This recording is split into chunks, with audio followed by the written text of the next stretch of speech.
영광의 하나님을 뵙는 복된 주일 예배의 자리에 나오신 성도 여러분을 환영합니다. 어제 토요일에는 몬트레이 제일 한국학교 가을 학기가 시작되었습니다. 앞으로 12주 동안 진행될 텐데 첫날이어서 그런지 아직 많이 동원되지 못했었는데 많이 강구해 주시면 감사하겠습니다. 라비의 신청서와 또 브루셀이 있습니다. 여러분 필요하신 분 가져가시기 바랍니다.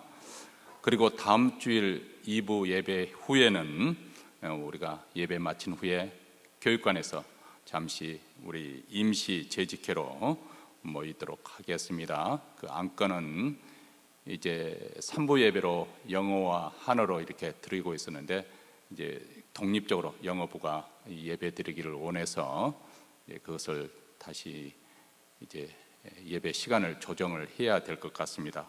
그래서 우리 재직회 때 의논하고 결정하도록 하겠습니다.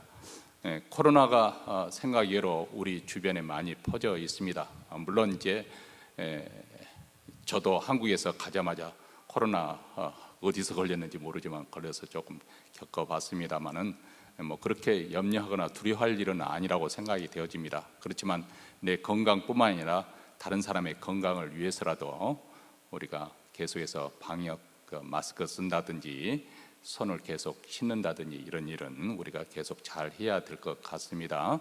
어떤 분은 걸릴까 봐 너무 두려워하는 분들이 계세요. 물론 걸리지 않아야 되겠죠. 그렇지만 조금이라도 특히 감기 증세 비슷한 증세가 있으면 나눠드린 자가 진단 키트를 가지고 꼭 확인을 하셔야 됩니다. 그래서 양성 반응이 나오시면은 패밀리 닥터한테 연락을 해서 처방약 드시면은 빨리 회복할 수가 있습니다. 그래서 여러분 꼭 확인하시고 또 양성 반응이 될 때는 직접적으로 사람들 접촉하지 않도록 이렇게 조금 조심하시는 것이 좋습니다. 그래서 너무 염려하지는 않되 그러나 또 다른 사람의 건강을 또 보호해 주는 차원에서 서로 우리가 조심을 해야 될 것 같습니다. 오늘 예배 후에는 친교가 준비되어 있습니다. 친교 준비에 수고해 주신 여러분께 감사의 말씀을 드립니다. 이제 사도신경으로 우리 신앙을 하나님께 고백하심으로써 9월 18일 주일 예배 하나님께 드리겠습니다.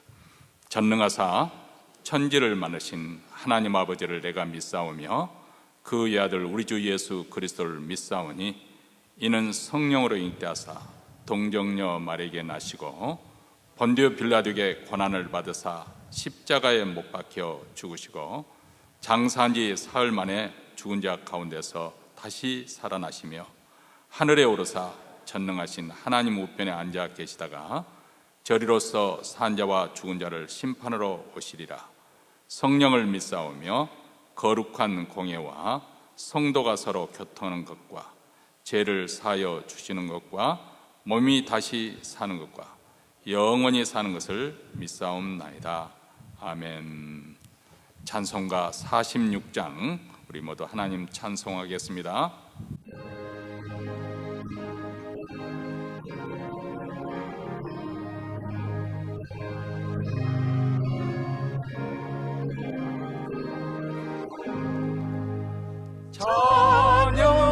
찬양하라 복되신 구세주 예수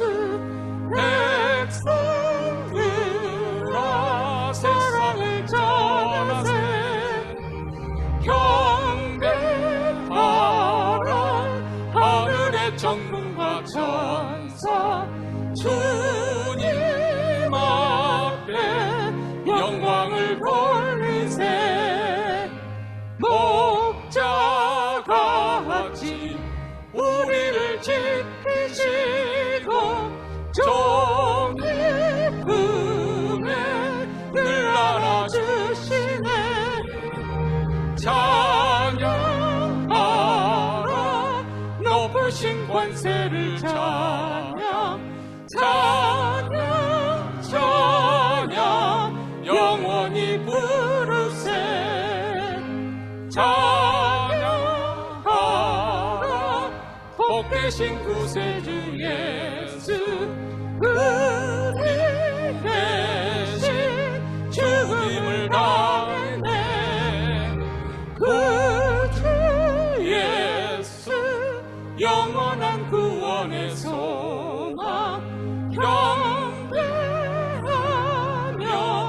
겸손히 절하세. 찬양하라 우리 죄 지신 예수, 그의 사랑 한없이 크셔라. 찬양하라 높으신 권세를 찬양, 찬양, 찬양 영원히 부르세.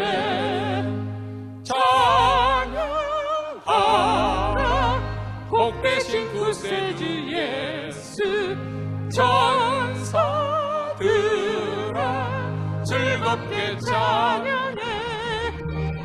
그 주 예수 영원히 다스리시니 멸류관을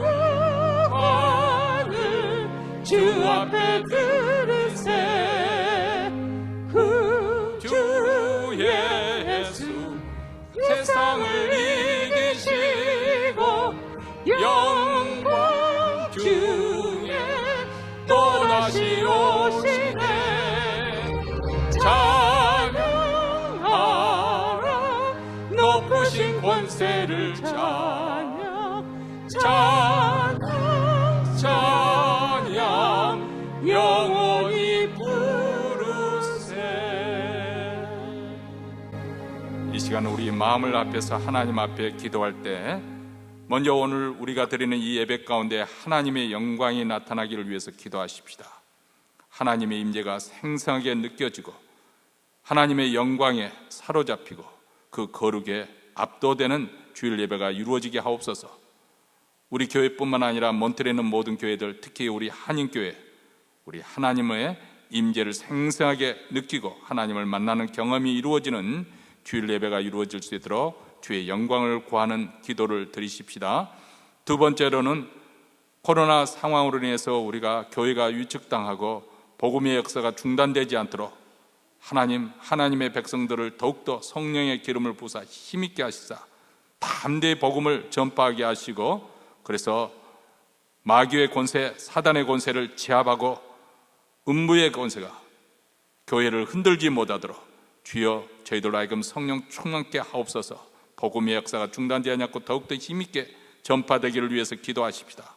세 번째로는 또 이 아침 우리 자신과 우리 가정에 간절히 소원하는 기도 제목을 아뢰면서 우리 목장 식구들, 교우들 가운데 또 병석에 누워 계신 분들, 암투병하고 계신 분들, 여러 질병으로 고통받고 있는 분들, 바깥 출입에 어려운 권사님들을 위해서 축복하며 기도하십시다. 또 어려운 공경에 빠진 가정들을 위해서 우리 하나님의 믿음의 역사로 말미암아서 하나님께서 가정을 회복시켜 주시고 또 병을 고쳐 주시기를, 치유하여 주시기를, 이런 능력이 나타나는 주일 예배가 이루어질수록 이 시간 다 함께 뜨겁게 통성으로 하나님 앞에 부르짖어 기도하겠습니다.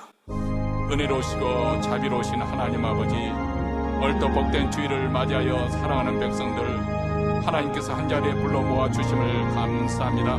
하나님의 이름을 높여드리며 찬송하며 주님 앞에 나옵니다.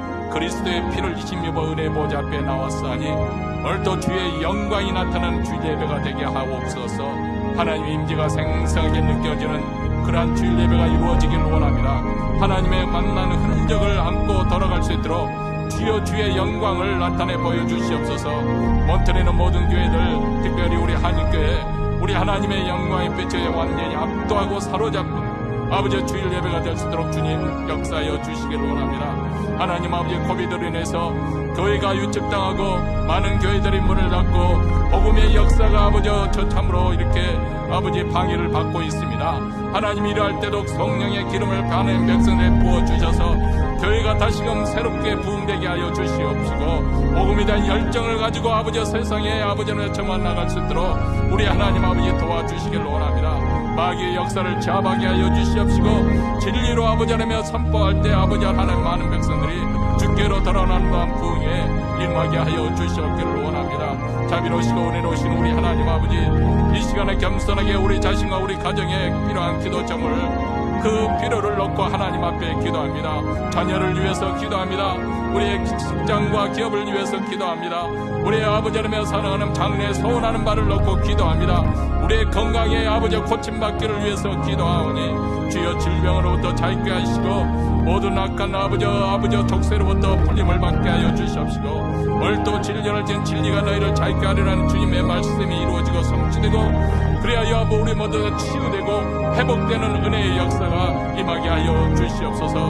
우리 하나님의 선하심과 자비로우심을 맛보는 축복된 시간이 되기를 간절히 원하고 기도하오니 주여 주께서 은혜와 자비와 공유를 베풀어 주셨기를 간절히 원하고 기도하오니 하나님 도와주시옵소서. 하나님 아버지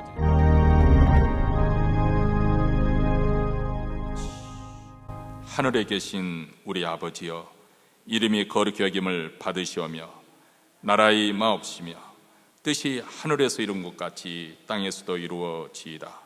오늘날 우리에게 일용할 양식을 주옵시고 우리가 우리에게 죄진 자를 사하여 준 것 같이 우리 죄를 사하여 주옵시고 우리를 시험에 들게 하지 마옵시고 다만 악에서 구하옵소서. 대개 나라와 권세와 영광이 아버지께 영원히 싸움나이다. 아멘. 오늘 하나님께서 우리에게 주신 말씀은 사도행전 26장 19절부터 32절 지난주에서 계속해서 우리가 보겠습니다. 다 같이 한 목소리 읽습니다. 아그리빠 왕이여 그러므로 하늘에서 보이신 것을 내가 거스르지 아니하고 먼저 다메섹에서와 또 예루살렘에 있는 사람과 유대 온 땅과 이방인에게까지 회개하고 하나님께로 돌아가서 회개에 합당한 일을 행하라 선전하므로 유대인들이 성전에서 나를 잡아 죽이고자 하였으나 하나님의 도우심을 받아 내가 오늘까지 서서 높고 낮은 사람 앞에서 증거하는 것은 선지자들과 모세가 반드시 되리라고 말한 것밖에 없으니 곧 그리스도가 고난을 받으실 것과 죽은 자들 가운데서 다 먼저 다시 살아나사 이스라엘과 이방인들에게 빛을 선전하시리라 함이니이다 하니라. 바울이 같이 변명하며 베스도가 크게 소리하여 가로되 바울아 내가 미쳤도다. 내 많은 학문이 너를 미치게 한다 하니 바울이 가로되 베스도 각하여 내가 미친 것이 아니요 참되고 정신 차린 말을 하나이다. 왕께서는 이 일을 아시기로 내가 왕께 담대히 말하노니 이 일에 하나도 아시지 못함이 없는 줄 믿나이다. 이 일은 한편 구석에 행할 것이 아니로소이다. 아그리빠 왕이여 선지자를 믿으시나이까? 믿으시는 줄 아나이다. 아그리빠가 바울더러 이르되 내가 적은 말로 나를 권하여 그리스도인이 되게 하려 하는도다. 바울이 가로되 말이 적으나 많으나 당신뿐 아니라 오늘 내 말을 듣는 모든 사람도 다 이렇게 결박한 것 외에는 나와 같이 되기를 하나님께 원하노이다 하니라. 왕과 총독과 번이게와 그 함께 앉은 사람들이 다 일어나서 물러가 서로 말하되 이 사람은 사형이나 결박을 당할 만한 행사가 없다 하더라. 이에 아그리빠가 베스도로 일러 가로되 이 사람이 만일 가이사에게 호소하지 아니하였다면 놓을 수 있을 뻔하였다 하니라. 아멘. 우리 한국 사람들은 대부분 손흥민 선수를 잘 알고 있을 것입니다. 영국에서 그 프리미어 리그에서 뛰고 있는데 아주 세계적인 명성 있는 그 리그에서 뛴다는 것 자체도 참 귀한 일이고 아주 성공한 편인데 더군다나 작년 시즌에서는 가장 골을 많이 넣은 선수로 뽑혀서 골든 부츠까지 받게 된 그런 영광스러운 그런 선수입니다. 그런데 올 시즌이 시작돼서 아직까지 전혀 골을 넣지 못해서 많은 팬들을 안타깝게 했습니다. 본인 자신과 그의 가족들은 얼마나 답답하고 또 고민이 많았겠습니까? 네, 어제 뉴스를 보니까 아주 후반전에 들어가서 뛰었는데 불과 30분 만에 3골을 순식간에 넣고 말았습니다. 그래서 아주 팬들이 열광을 했지요. 저는 그 동영상에 뜬 그것을 이렇게 보면서 관중들이 그 열광하는 모습을 보면서 교회가 과연 오늘날 복음에 대해서 저렇게 열광만 할 수 있다면 얼마나 좋을까 그런 생각을 했습니다. 여러분, 오늘날 스포츠 스타는 정말 사람들에게 그 팬들에게 특히 우상입니다. 그의 행동 하나하나에 사람들이 미치도록 그렇게 열광을 하지 않습니까? 그들은 그 경기를 구경하기 위해서 그 비싼 티켓, 아마 미국 돈으로는 200불에서 한 400불, 물론 더 좋은 좌석에서는 1000불, 그런 아주 비싼 좌석까지 있겠지만은 그 많은 돈을 두고 티켓을 구입하고 또 로고가 새겨진 그 티셔츠를 또 상점에서 구입을 하고, 그리고 거기 가는데 교통비며 또 먹는 식사비며, 정말 생각해 보니까 미치지 않고서야 그 많은 돈을 지불하면서 매 경기마다 쫓아다닐 리가 만무하지 않습니까? 그렇죠? 미쳤기 때문에 열광적으로 그렇게 추종하면서 쫓아다니는 거 아니겠습니까? 제가 지난 주일 설교 말미에 제 선배 목사님의 어머니에 관해서 제가 말씀을 드렸지 않습니까? 그래, 그 교회당 가는 것보다도 그 교회당이 천국보다 더 좋은가? 하고 말씀하시던 그 어머니 이야기를 했던 그 선배님이 이런저런 이야기 하시다가 또 그 최근 근래에 친척분 한 분이 세상을 떠났다는 거예요. 근데 그분이 세상에 떠난 다음에 장판을 들춰보니까 그 밑에 현금, 캐시가 쫙 깔려 있더라는 거예요. 그 캐시가 깔린 그 장판에 누워 자면서 얼마나 기분이 좋았을까요? 그 말을 우리가 생각해 보면 우리 인생이 뭔가 어느 정도는 다들 미쳐 사는 것이 아닌가 싶습니다.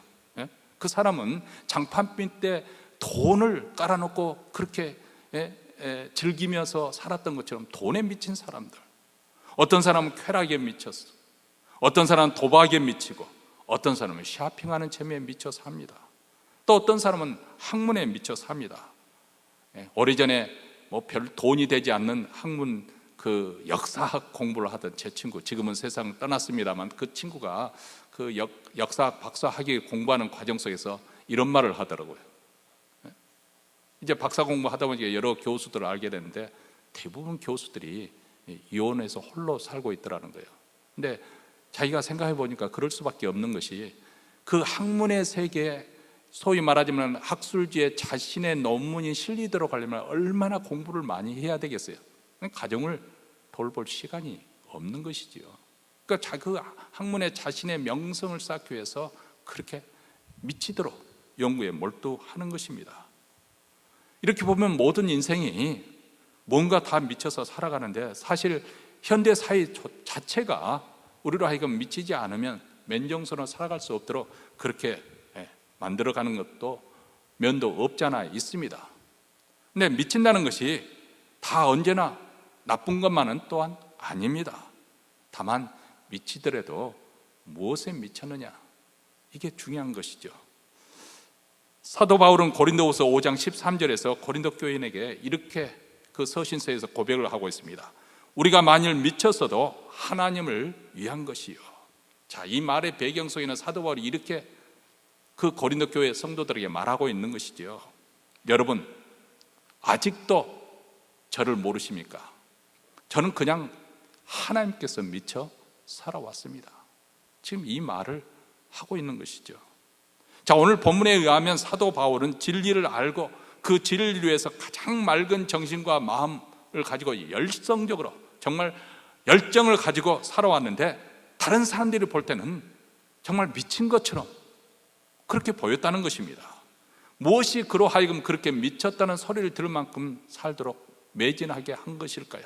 아니, 사도 바울 자신도 내가 이 일에 대해서 미쳐서 살았다고 그렇게 고백을 하고 있는데, 그 미쳤던 내용이 과연 무엇일까요? 그것이 과연 그럴 만한 가치가 있는 것일까요?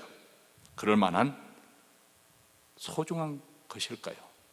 오늘 우리는 그 진실에 대해서 말씀을 듣고자 하는 것입니다.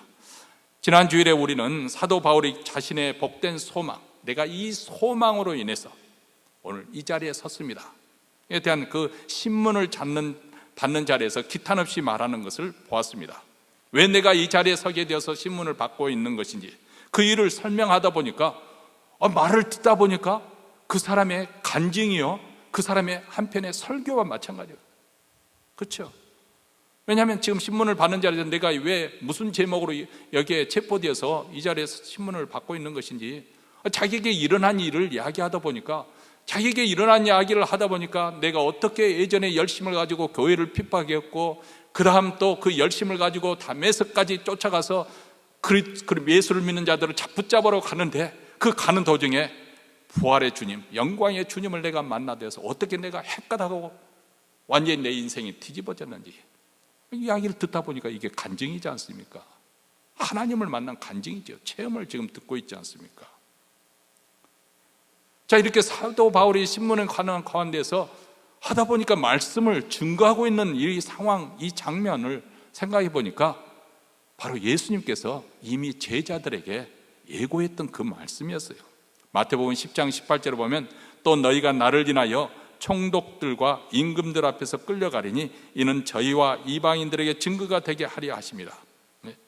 총독들과 임금 앞에 끌려간다는 거예요. 그러니까 보통 평범하게 그들에 가서 복음을 전하려고 하면은 그 사람들이 허락해 주겠습니까?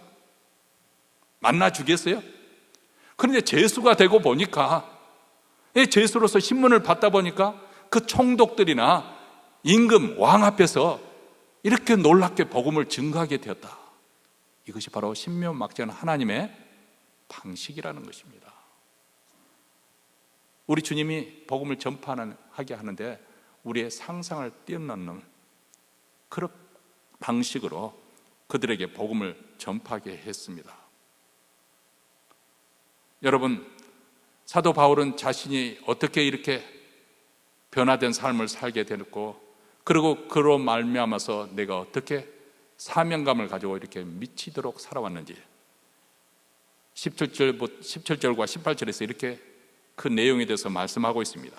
이스라엘과 이방인들에게 내가 너를 구원하여, 그러니까 우리 주님이 사도 바울을 구원하여 저희에게, 이방인들에게 보내어 그 눈을 뜨게 하여 어둠에서 빛으로 사단의 권세에서 하나님께로 돌아가게 하고 제3과 나를 믿어 거룩게 된 무리 가운데 기업을 얻게 하리라 하더이다.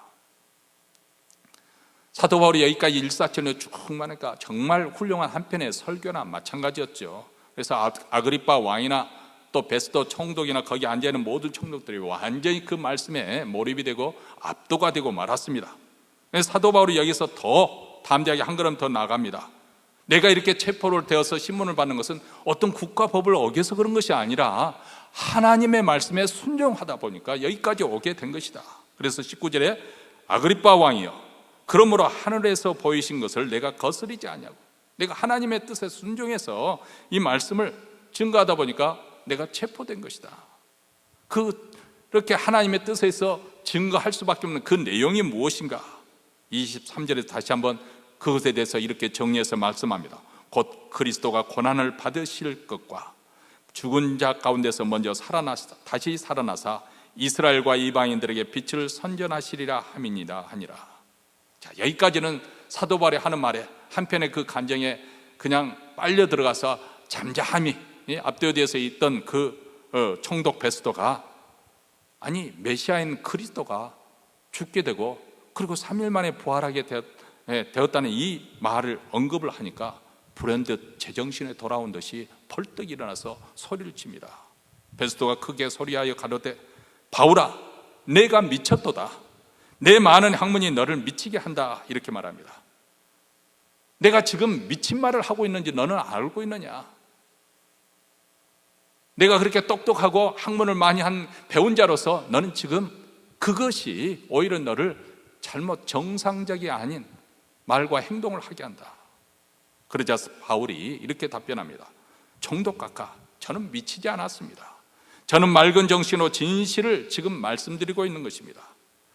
아니, 아그리빠 왕께서도 이번 이런 일을 잘 알고 계시기 때문에 저는 거리낌 없이 말합니다. 왜냐하면 이 그리스도의 사건은 어느 한 구석에서 일어난 사건이 아니라 이제는 온 세상에 다 퍼져 있는, 그러니까 아그리빠 왕도 모르실 리가 없지 않습니까?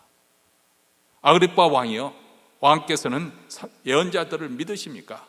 저는 왕께서 믿으시는 줄 알고 있습니다.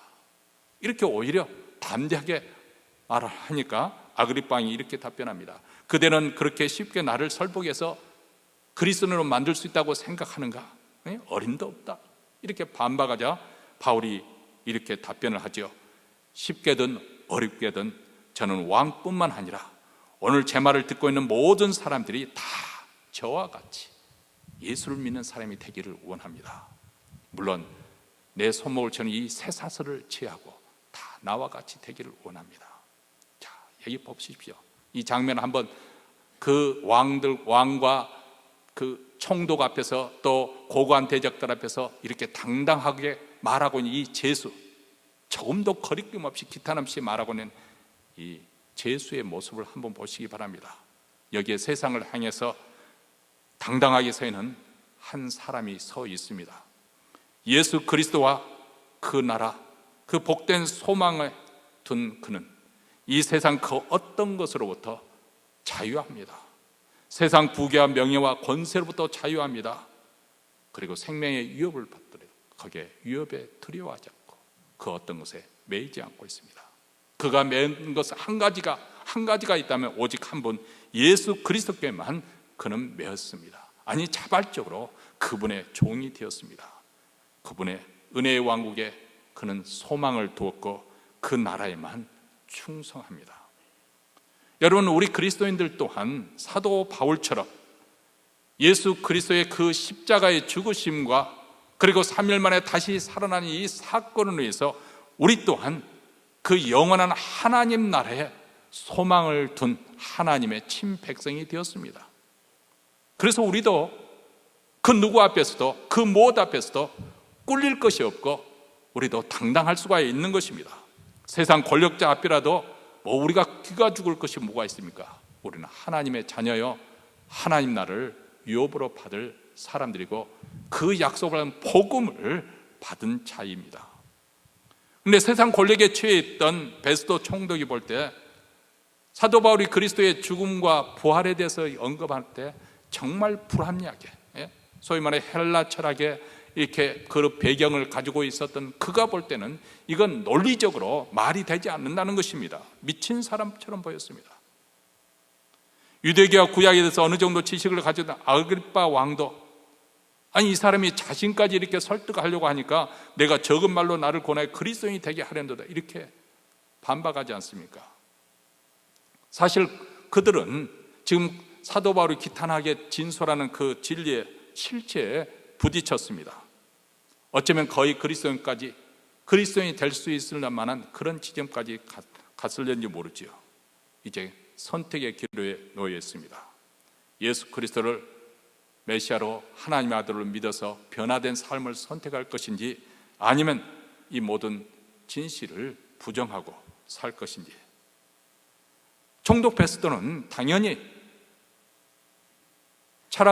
헬라 철학을 받아들이고 있는 그런 문명권에 살고 있었던 것이기 때문에 도무지 이해할 수가 없었죠. 그래서 바울대로 미쳤다고 말하고 있습니다. 여러분, 이렇게 부정하는 이유는 또 아그리빠 왕 또한 그 진리에 대해서 거부하는 이유는 물론 그들이 이해할 수 없는 그런 면도 있었겠지만 만약 예수 그리스도를 믿게 된다면 어쩌면 지금까지 세상에서 살아왔던 권력과 부와 쾌락과 명예를 즐기면 이 모든 것을 포기해야 된다는 그런 두려움이 있기 때문에 그런 것이 아닌가. 왕의 신분으로서 나사렛 예수를 구주로 믿게 되면 사회에 얼마나 큰 파장을 일으킬 것인가. 세상 여론에 대한 두려움이 있었을 것이고 세상과 재물에 대한 그런 미련, 그리고 명예와 지위에 대한 그런 사랑, 쾌락에 대한 사랑, 이 모든 것이 그들로 하여금 예수를 믿도록 하는 데 있어서 분명히 장애가 되었을 거라고 상상합니다. 사실 고린도전서 1장 23절에 보면은 우리는 십자가에 못 박힌 그리스도를 전하니 유대인에게는 거리끼는 것이요 이방에게는 미련한 것이로되. 인간의 그 지혜를 추구하는 헬라 사람들에게 십자가의 도가 어떻게 느껴지느냐? 매우 불합리하고 어리석게 느껴졌다는 거예요. 우리야 예수를 믿는 사람들이니까 당연하게 그것을 믿고 있지만은 지금도 세상 사람들은 예수를 하나님의 아들로 믿는다는 그것이 굉장히 비합리적이고 어리석게 미련하게 느껴진다는 거예요. 생각해 보시기 바랍니다. 예수라는 한 유대인 청년이 하나님의 아들을 메시라고 합니다. 근데 하나님의 아들이 십자가에 못 박혀 죽으셨습니다. 그렇게 무능하고 무력해서 붙잡혀서 모욕을 당하고 십자가에 달리셨는데, 그렇게 잔인한 처형 방식으로 죽은 그가 어떻게 하나님의 아들이라고 믿을 수가 있겠습니까? 믿는 그 사람이 넌센스, 정말 불합리한, 합리적이지 못한 것이죠. 어떻게 십자가에 못 박힌 그분을 우리가 구원자라고 믿을 수가 있겠습니까? 그리고 3일 만에 다시 부활했다니, 과학적인 사실로 생각해 보면 이처럼 어리석은 말이 어디 있겠습니까? 물론 유대인들도 믿지 않았습니다. 기대했던 메시아가 자기 자신도 구원하지 못한 채 무력하게 십자가에 못 박아 죽었으니, 아니, 메시아라는 그 말과 얼마나 상충되는 말입니까? 그리스도가 십자가에 못 박혀 죽으셨다는 그 사실 자체가 그들에게는 걸림돌이 될 수밖에 없었던 것이죠. 그렇기 때문에 사도 바울도 그 사실을 인정합니다. 왜냐하면 십자가가 하나님의 구원의 방식이라는 것을 저들이 이해할 수가 없을 거라는 것을 알고 있기 때문에 그렇습니다. 그들은 스스로 지혜에 있다고 하지만은 사실 그들의 총명은 어두워져 있고 영적 진리에 무지하고 마음이 굳어서 하나님의 생명에서 떠나 있기 때문에 이 진리를 받아들일 수가 없었던 것이죠. 에베소서 4장 18절에 보면 저희 총명이 어두워지고 저희 가운데는 무지함과 저희 마음이 굳어짐으로 말미암아 하나님의 생명에서 떠나 있도다. 영적 어두움과 마음이 교만과 완감으로 마음이 굳어져서 하나님의 생명이 떠나 있다. 그래서 하나님의 일을 전혀 깨닫지 못한다. 아니, 그 배후의 사단이 저들의 마음을 미혹해 해서 그리스도의 영광의 복음의 그 영광의 빛을 가리워서 보지 못하게 한다. 그래서 영적으로 캄캄한 무지 가운데 그들을 가둬놓아 버렸다. 그렇게 성경은 말씀하고 있습니다. 영생은 곧 유일하신 참 하나님과 그의 보내신 자 예수 그리스도를 아는 것. 다시 말하면 참되고 유일하신 하나님 아버지를 알고 그 아버지가 보내신 예수 그리스도를 아는 것, 그분을 알고 믿는 것이 우리에게 영원한 생명, 하나님의 생명을 갖는 길인데, 그런데 사람들은 불행히도 총명이 어두워지고 영적 무지 가운데 있어서 이 영생을 알지 못하고 있다. 그래서 저들은 하나님의 생명이 떠나 있는 상태다. 이런 상황에서 사도 바울이 하나님의 나라 그 복음을 전파할 때 그들의 영적인 눈이 뜨게 되고, 그래서 어둠에서 빛을 보게 되고, 성령 하나님께서 저들의 마음을 열어주실 때 이 복음을, 그렇게 불합리하게 여겨지는 이 복음을 어떤 경우인지 어떤 경로인지 모르지만 어느 날부터 믿어지기 시작한 거예요. 우리가 그것을 진리로 수용하고 믿기 시작한 것입니다. 그리고 십자가와 부활의 사건에 감추인 하나님의 비밀을 점점 깊게 깨달아가게 됩니다. 여러분, 십자가와 부활 사건은 단순히 우리 죄인들을 구원하기 위한 그런 사건에 그치는 것은 아닙니다. 어떻게 보면 전 우주적인 사건입니다. 왜 우리가 이 점을 간과하느냐면은, 죄라고 생각할 때 우리는 단순히 어떤 도덕적인 윤리적인 차원에서 하나님의 계명을 어겼다, 지켜야 될 것을 지키지 않았고 또 지키지 않아야 될 하지 않아야 될 것을 행했다는 그런 차원에서, 계명을 깼다는 그런 차원에서만 이해를 하고 있습니다. 그런데 성경은 그 정도 수준에서 우리의 죄 문제를 이야기하고 있는 것이 아닙니다. 성경은 아담과 이브가 범죄하기 이전부터 세상에 어떤 일이, 우주적인 어떤 일이 있었음을 암시해주고 있습니다. 그것은 전 우주적인 반역과 배도가 있었다. 하나님께서 지으신 창조물 가운데 가장 아름답고 지혜롭게 지음을 받은 천사장 루시퍼, 사단의 타락입니다. 그는 스스로 교만해져서 지극히 높으신 자의 자리에 오르려고 했죠. 하나님의 권세와 권위에 심각한 도전이요, 반역이었습니다. 그래서 하늘로부터 내침을 당했고 그 사단이 아담과 이브를 유혹을 했습니다. 아담과 이브는 하나님의 말씀을 순종하는 대신에 달콤한 그 뱀의 속삭임에 넘어가서 그 하나님의 금령을 깨뜨리고 말았지요. 다시 말하면 이것은 무엇을 의미하느냐? 선악을 알게 하는 나무 실과를 따먹는 그것은 행위는 단순한 거지만은 그것이 상징하는 의미는 무엇을 말하냐면 아담과 이브가 하나님 편에 서는 것이 아니라 사단의 말을 받아들임으로써 사단의 반역과 사단의 반란에 가담하게 되는 거죠. 그 뒤로부터 인간은 한사코 하나님을 대적하고 하나님을 물리치라고 하나님을 이 땅에서 쫓아내려고 그렇게 시도를 해온 것입니다. 내가 하나님처럼 그렇게 살고 싶은 것이죠. 이 죄의 문제를 다시 해결해서 다시금 하나님의 나라를 하나님의 질서를, 나라의 질서를 회복하기 위해서 그리고 죄의 성격상 또 다른 의미에서 전 우주적인 사건이 필요한 것이죠. 그것이 바로 예수 그리스도, 하나님의 아들이신 그분이 십자가에 죽으셔야 했던 이유이고 그분이 3일 만에 다시 부활했던 그 이유입니다. 예수 그리스도의 십자가의 사건, 그리고 그분이 3일 만에 다시 살아난 이 사건을 통해서 사단의 권세, 즉 죄와 사망의 권세가 와해되어 버리고 말았습니다. 하나님의 아들이신 그분이 화목제물이 되어 십자가에 죽으심으로 만물이 다시금 하나님과 화해되는 화목함이 이루어졌다고 골로새서 1장 20절에서는 이렇게 말씀합니다.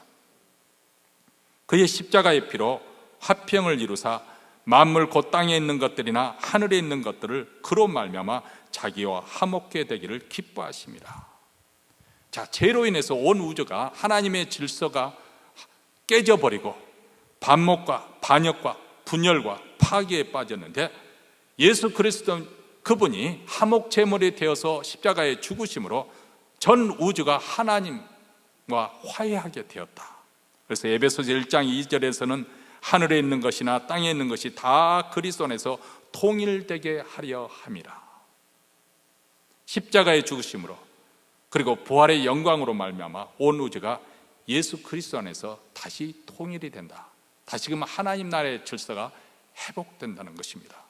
이것이 바로 하나님의 장엄한 구원의 역사요, 온 우주를 회복하고자 하는 하나님의 은혜의 경륜이요, 하나님의 미스터리, 비밀이요, 지혜입니다. 영원전부터 하나님이 가셨던 그런 하나님의 경륜이었는데 그동안 감춰져 있다가 이제 사도 바울과 교회를 통해서 복음 전파를 통해서 온 세상에, 온 우주에 이것이 마침내 드러나게 되었다. 더 놀라운 사실은 하늘의 정사와 권세자들까지 하나님의 구원의 경륜을 알게 하려는 것이 하나님의 계획인데 이 일을 누가 이루느냐 하면은 지금 복음을 전파는 바로 사도 바울과 그 복음을 전수하는 교회를 통해서 이루어지고 있다는 것이죠. 에베소 3장 10절입니다. 이는 이제 교회로 말미암아 하늘에서 정사와 권세들에게 하나님의 각종 지혜를 알게 하려 하심이니, 다시 말하면 하늘에 있는 모든 권세자들, 천군 천사를 말하는 것이겠죠. 그리고 심지어는 사단의 편에서 가담했던 타락한 천사들까지, 귀신들까지 교회를 통해서 하나님의 무궁무진한 그 지혜를 깨닫게 되는데, 심지어는 하나님을 가까이 수종을 들던 천사들도 전혀 눈치채지 못한 신비한 하나님의 구원의 계획을 이제 알게 돼요. 도대체 하나님이 어떻게 더 타락한 인간을 처리하실 것인가 심히 궁금해 했었는데, 어떻게 저들을 구원하실 것인가, 어떻게 저들을 심판하실 것인가 아주 궁금해 했었는데, 이제 그 비밀이 교회를 통해서 밝혀졌다는 것입니다. 그것이 바로 교회가 선포하는 복음으로 인해서. 여러분 한번 생각해 보십시오.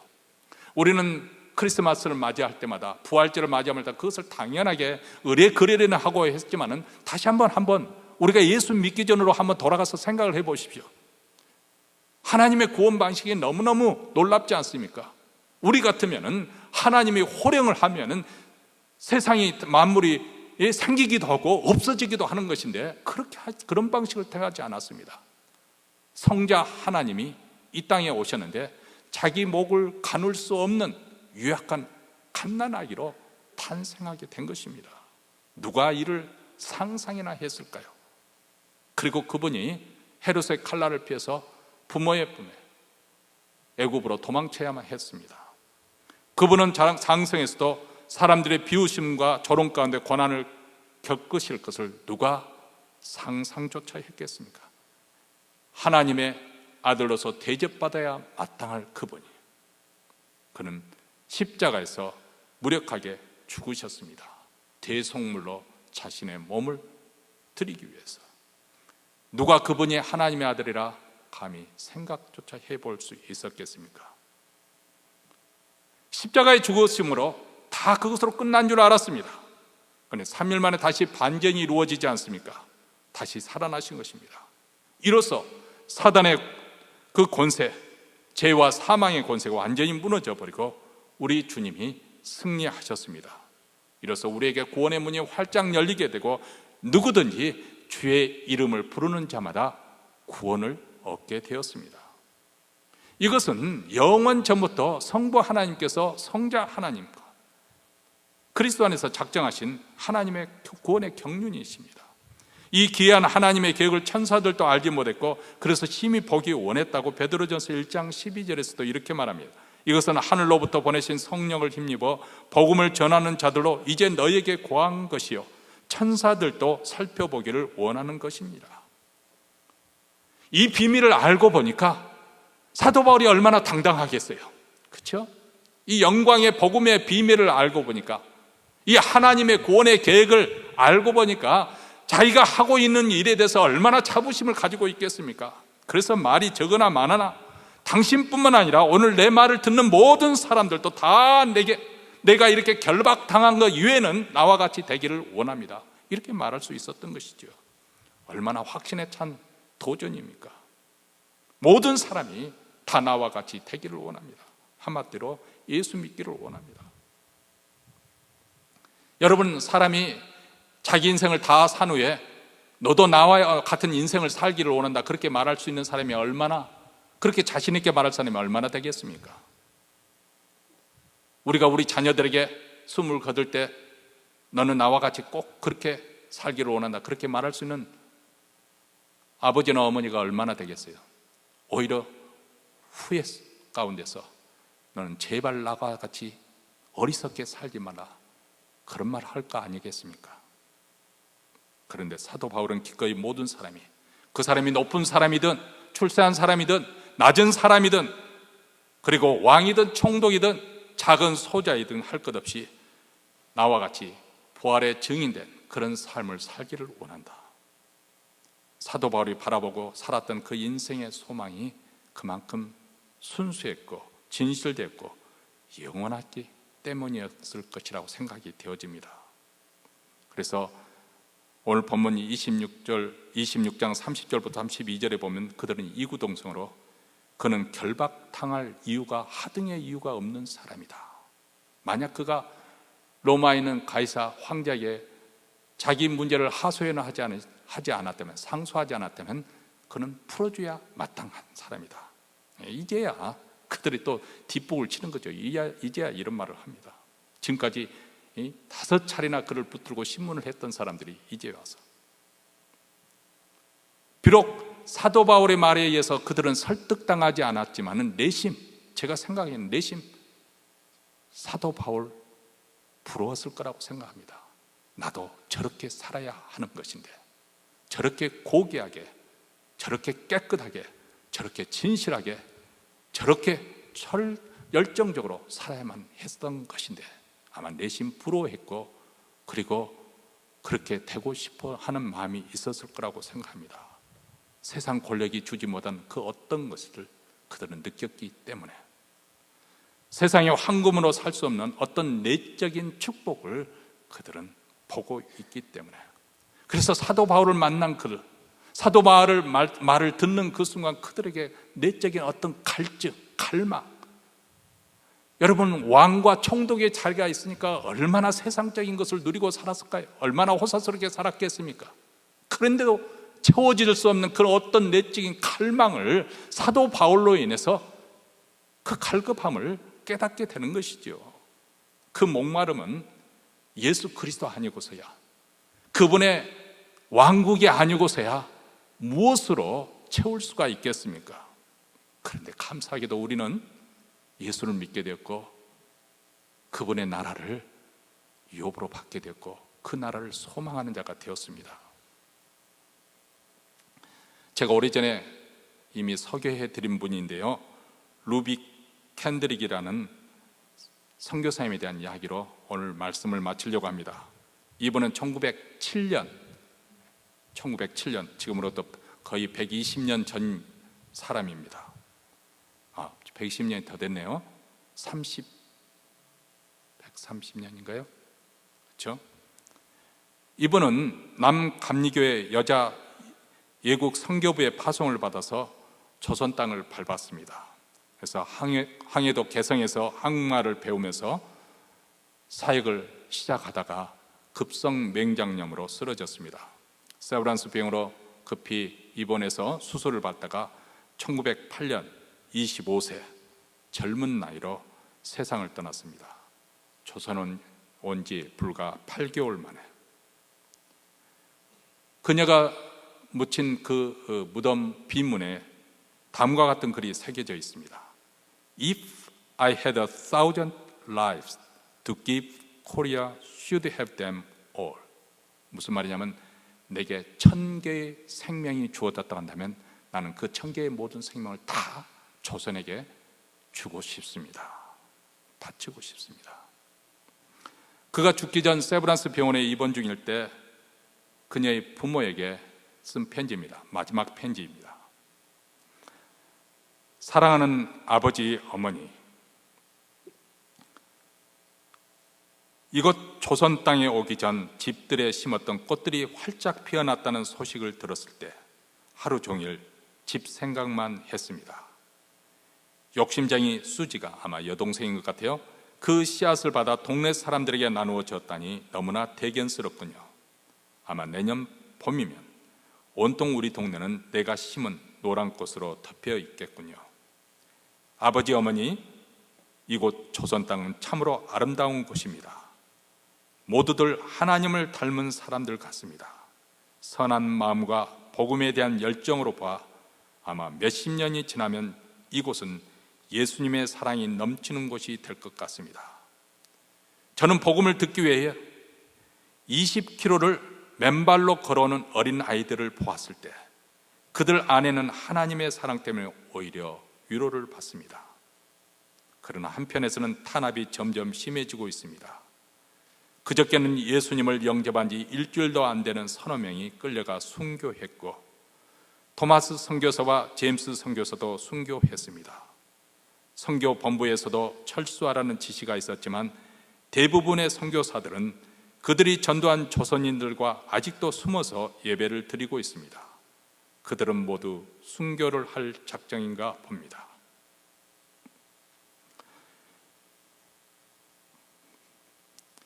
오늘 밤은 유나이도 고향으로 돌아가고 싶습니다. 애국인을 죽이고 기독교를 증오한다는 소문 때문에 부대에서 저를 끝까지 말리셨던 어머니의 얼굴이 자꾸 제 눈앞에 어립니다. 아버지, 어머니, 어쩌면 이 편지가 마지막일 수도 있습니다. 제가 이곳에 오기 전 뒤뜰에 심었던 한 알의 씨앗으로 이제 내년이면 온 동네가 꽃으로 가득하겠지요. 그리고 또 다른 씨앗을 만들어내겠지요. 저는 이곳에서 작은 씨앗이 되기로 결심했습니다. 제가 씨앗이 되어 이 땅에 묻히게 되었을 때 아마 하나님의 시간이 되면 조선 땅에는 많은 꽃들이 피고 그들도 여러 나라에서 씨앗이 될 것입니다. 저는 이 땅에 저의 심장을 묻겠습니다.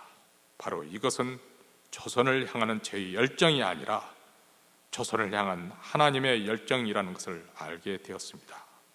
어머니, 아버지, 사랑합니다. 그녀는 조선 땅에서 불과 8개월밖에 살지 않았습니다. 겨우 조선어를 배우고 한국말을 배우고 사역을 시작했을 뿐입니다. 선교의 꽃을 피워보지도 못한 채 죽었습니다. 그런데 그녀의 소식이 그녀의 교회에 전해지자 눈물 바다를 일었고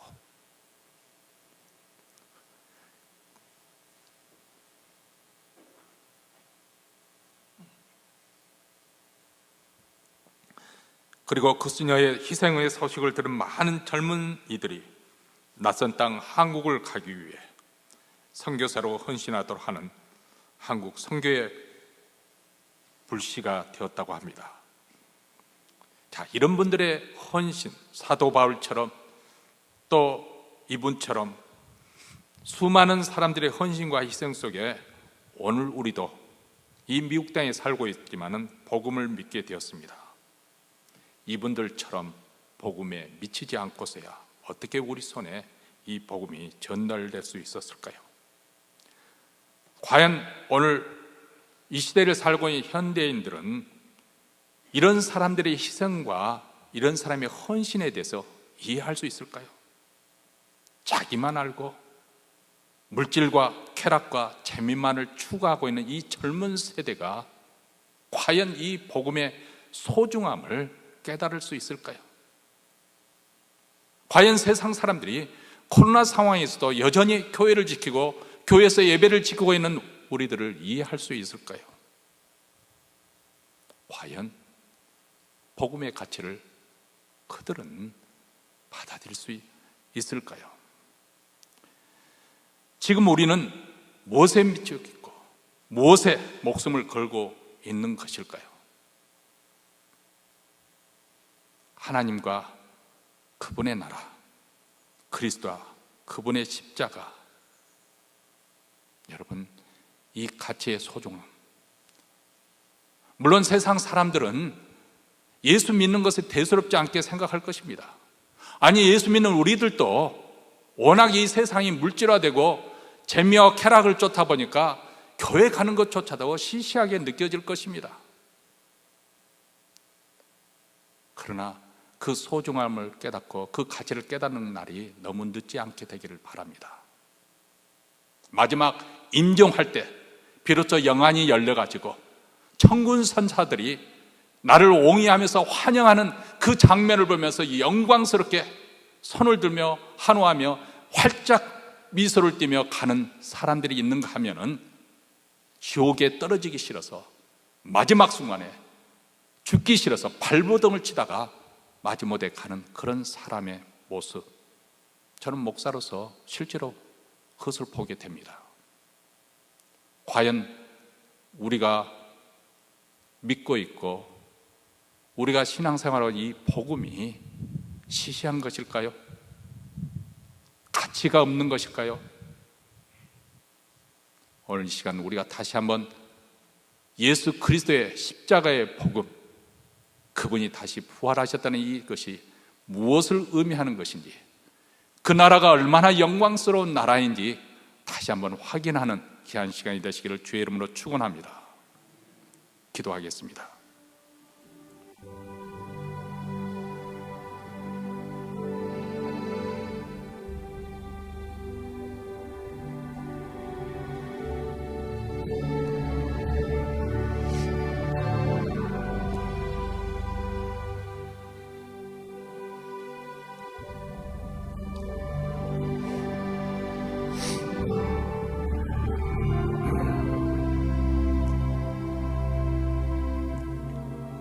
사랑하는 성도 여러분,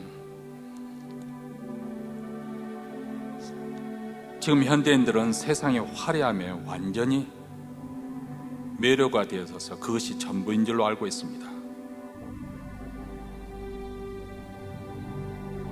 그렇기 때문에 저들이 볼 때 복음이 아주 시시해 보이고 교회다는 것이 아주 대수롭지 않은 일로 생각되어질 것입니다.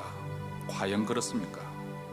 그렇게 무시해도 좋을 만한 것이고 적당히 믿어도 괜찮은 것만 그 정도의 수준일까요?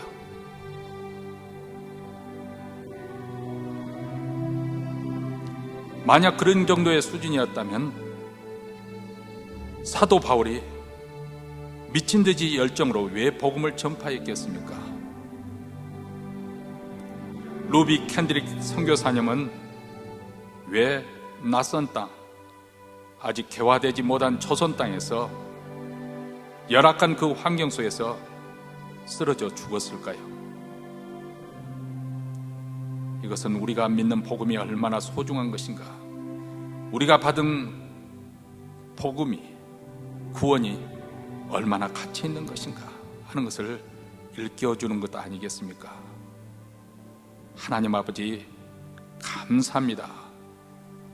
우리가 감히 받을 자격이 있다고 말할 수 없는 그런 존재인데 하나님께서 우리를 하나님의 백성으로 불러주시고 구원의 역사가 일어나게 하시고 복된 소망을 안고 살아가게 하여 주셨습니다.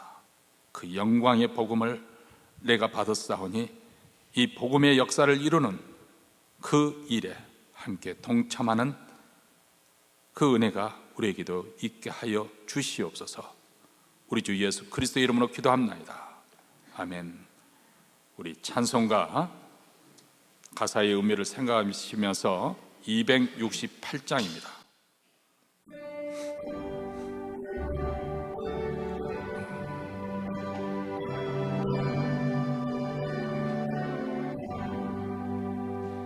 온 세상 위하여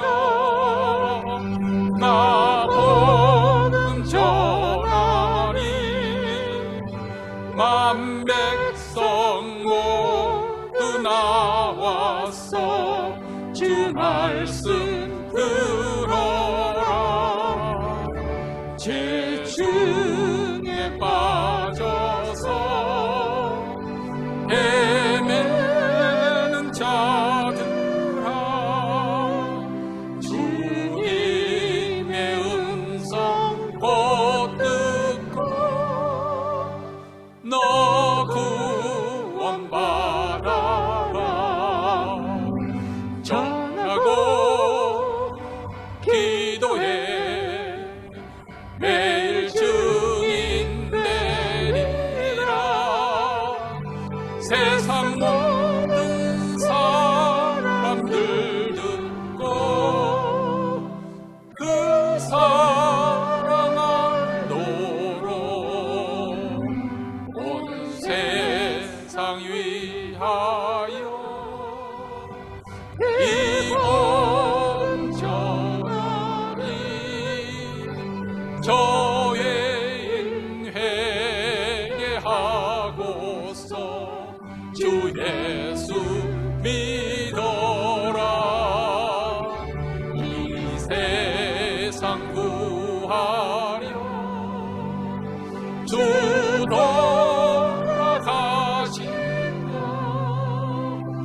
나 증거하지 않으며 그 사랑 모르리. 전하고 기도해 매일 증인 되리라. 세상 모든 사람들 듣고 그 사랑 알도록 온 세상 위하여 주의 임하니. 주 예수 이름 힘입어 이 복음 전하자. 먼 곳에 나가서 전하지 못해도 나 어느 곳에 있든지 늘 기도 힘쓰리. 전하고 기도해 매일 증인 되리라. 세상 모든 사람들 듣고 그 사랑 알도록. 하나님 아버지, 이 시간에는 준비한 순서에 따라 정성껏 준비한 예물을 가지고 하나님 앞에 나옵니다.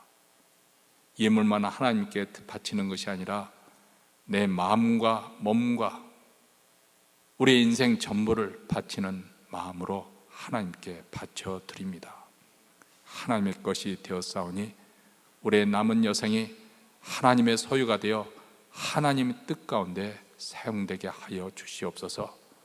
오늘도 주님 앞에 나온 사랑하는 성도들 그 심령에 천국의 기쁨과 평강이 넘치도록 하여 주셔서 한 주 동안에도 복음을 증거하는 자의 삶을 살게 하시고 그 가정에 주님께서 범사의 복을 주셔서 자녀들이 땅에 번성하고 형통하는 복을 더하여 주시옵소서. 주의 교회를 더욱더 흥왕케 하여 주시옵소서. 주께서 땅끝까지 이르러 내 증인이 되리라 하신 주의 말씀대로 실천하는 교회가 되게 하여 주시옵소서.